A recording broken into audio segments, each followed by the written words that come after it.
Hey guys, welcome to this episode of Ben Busters. We're going to title this one, The Race is On, because I think that's what's going on right now, and we're getting into the fun part of the crops, which I like to call it. Yep. You know, the only thing that's not fun right now is the lack of water we're experiencing from Mother Nature. Yeah, a little tough walking these cornfields right now like we did this morning, but hey, you got to get out there and you got to look at this stuff. Absolutely. Once we hit brown silk on corn, it's not over. No. You know, and a lot of times we need to be in this crop. We need to be looking at things. We need to try to see what kind of problems we may have later in the season. You know, the grain fill period on corn is 8 weeks long approximately. So there's a lot of things that happen from the VTR1 stage through complete grain fill. And this gives you a chance too to look at things that you might be able to fix next year. You know, you see deficiencies that you missed. One thing too, now that we got this grain fills happening, this is a great time to pull another tissue sample.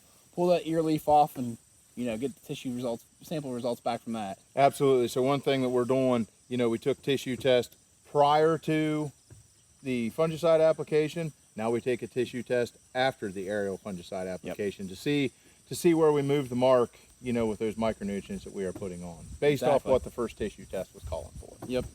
So, and you're kind of doing a similar thing with beans. So beans, we put the first pass on before flowering the fungicide. We put the second pass on. We used the airplane. But, you know, we just pulled another tissue sample. I'm not ruling it out. We're really considering going back in there with a third shot and maybe some nitrogen products. We haven't decided yet. We're going to wait for those tissue results to come in, really trying to drive these beans home. We have great beans so far all year.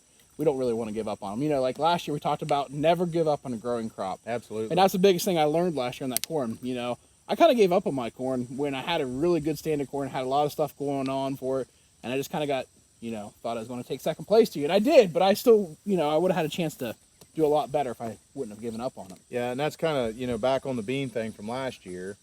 You know, mine were late planted, and I was trying to throw a lot of stuff at them, but we saw a nice return on investment on that R4, R5 application, you know, like you mentioned, a nitrogen product, things of that nature. You know, we also used a few other micros in there to try to complete the grain fill process. So what's some things you're seeing in the corn? You and I walked this today. We got some great ears here we're looking at, but there's a story that needs to be told with these ears. Yeah, heat and moisture stress. One thing we're seeing, so you've got a hold of some ears right there that are May 15th planted corn. Mm-hmm. These right here are May 22nd planted corn. Yep. So 7 days later.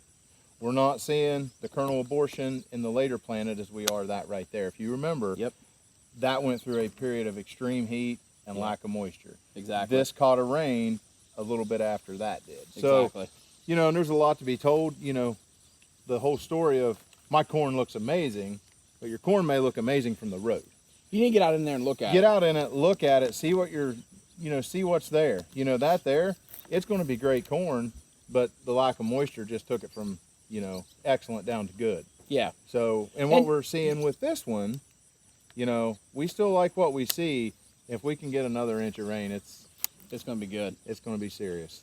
So we can see similar things with beans too. You know, as the beans continue to grow throughout the cycle, you know, or through their lifespan, they're flowering for quite a while, and you know, different stressful things in the environment, you know, cause the flowers to abort or whatever. Absolutely. So that's something too you can look at. You know, get out there, open up those canopies, look down in them. I mean, almost all beans look good from the road. Yep. You really got to get out there and look at them. Yeah, and the other thing too right now is some problematic weeds are starting to come up in these beans. Yep. You know, work with your local agronomist to try to decipher, you know, what growing stage they're at, what products we can use to kill these problematic weeds. Because you know, obviously Extendamax is out after June 30th.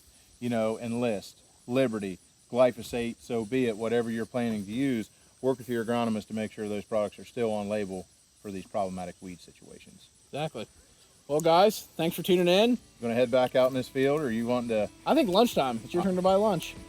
I figured, I noticed when you was out there in that block, you just kind of ripping some extra ears off to kind of level the playing field. Exactly. Hey, I caught 3/4 of an inch of rain there yesterday. What'd you get?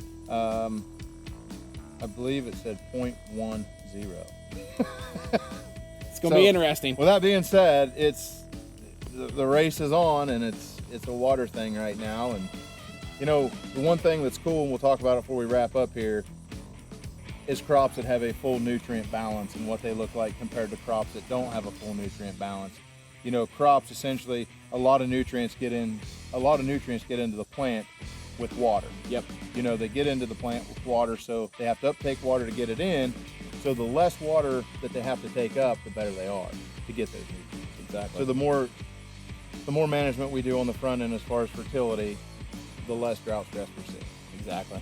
You know, the only thing that's not fun right now is Mother Nature and playing her games of lack of water. Exactly. Yeah, we're kind of getting to that moisture period here where we're getting stressed. It's not very moist out.